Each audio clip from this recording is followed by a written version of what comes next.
чалабыз албетте. Мен Мансурбек Каназар, өзүм режиссермун, видеографикмин. Рекламалык социалдык роликтерди, кыска метражды кинолор табыз. Ушул сыяктуу бир чыгармачылык чөйрөдө команда менен эмгектенип келебиз. Андан сырткары китеп иштери менен алектенебиз. Китептерди котортуруп элге тартуулайбыз. Башкача айтканда интеллектуалдык жактан элге кызмат кылыш. Менин киреше булагым эң негизгиси ошол чакан студиябыз бар.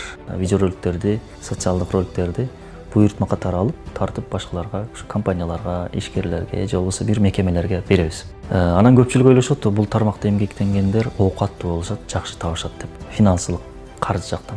Бирок тилекке каршы бизде бул медиа сферасында киреше чет мамлекеттегидей эмес.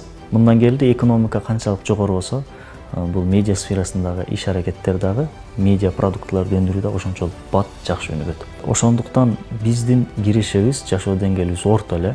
Орто деңгээлде болгон үй бүлөлөр үчүн Кут курулуш компаниясы өтө жакшы бир шарттардагы үйлөрдү сунуштады. Келечек турак жай комплексинен баштапкы төлөм жок үйлөрдү сата башташты. 2019-жылдын бир ортолорунда башталды үй. Ошол кезде алдык эле, 2022 ушул жылдын баш жагында үйдү бүтүндөй бүтүрдү. Үйдү 2,5 жылда бүтүрүштү дээрлик. Ортодо пандемия болду, ар кандай бир чектөөлөр болду, ошолорго карабай үй бүттү. Буюрса үйдүн ремонту бүттү. Азыр алгачкы жолу өзүбүздүн үйүбүздө үй бүлөбүз менен жашап атабыз. Башка бир туугандарыбызга дагы ушундай бакытты, кубанычты каалап кетебиз.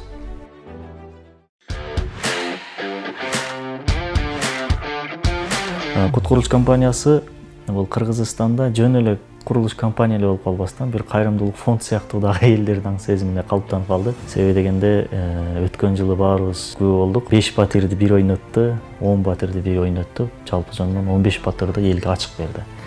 Анан жашыруун берген дагы канчалаган кайрымдуулук жакшы иштери бар.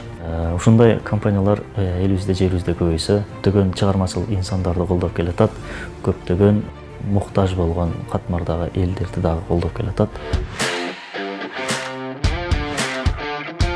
Канткенде үйлүү боло алабыз Кыргызстанда. Эң алгач өтө катуу эмгектенишибиз керек. Эмгектениш керек десе, барып алып эле башыбыз менен жер каза бербей, алгач акыл менен эмгек кылабыз, ойлонуп. Экинчиси кыймыл аракет менен эмгек кылабыз, мээнет кылабыз. Бул жерден менин жөндөмүм кайсы тармакка ыңгайлуу? Мен кайсы тармакта дагы жөндөмдүүмүн, таланттуумун. Ошону билип алып туруп, ошол тармакта аракет кылыш керек, эмгек кылыш керек. Көп кайрымдуулук кылабыз. Мен азыр үй алып атам, кыйналып атам, кайрымдуулукка мен муктажмын дебеш керек. Жакшылыкта ысырап болбогондугу сыяктуу эле, ысырапта да жакшылык жок деген Имам Азамдын сөзүн унутпашыбыз керек. Көп дуа кылабыз. Аллахым бизге үй бер деп дуа кылабыз. Пайдасыз ысыраптардан качышыбыз керек.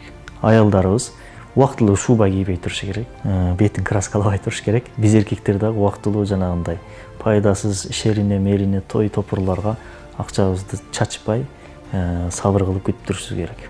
Кут курулуш компаниясына чалабыз. Себеби азыркы учурда Кыргызстандагы эң эле шарттары жеңил, оңой, элибизге ыңгайлуу болгон компаниялардын бирөөсү.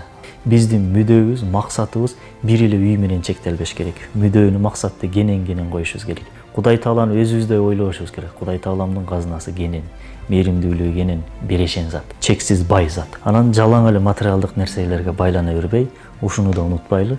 Бул жашоодо материалдык нерседен дагы маанилүүрөөк болгон бул адамдын жан дүйнөсү. Бул эң негизгиси, ушуну унутпашыбыз керек.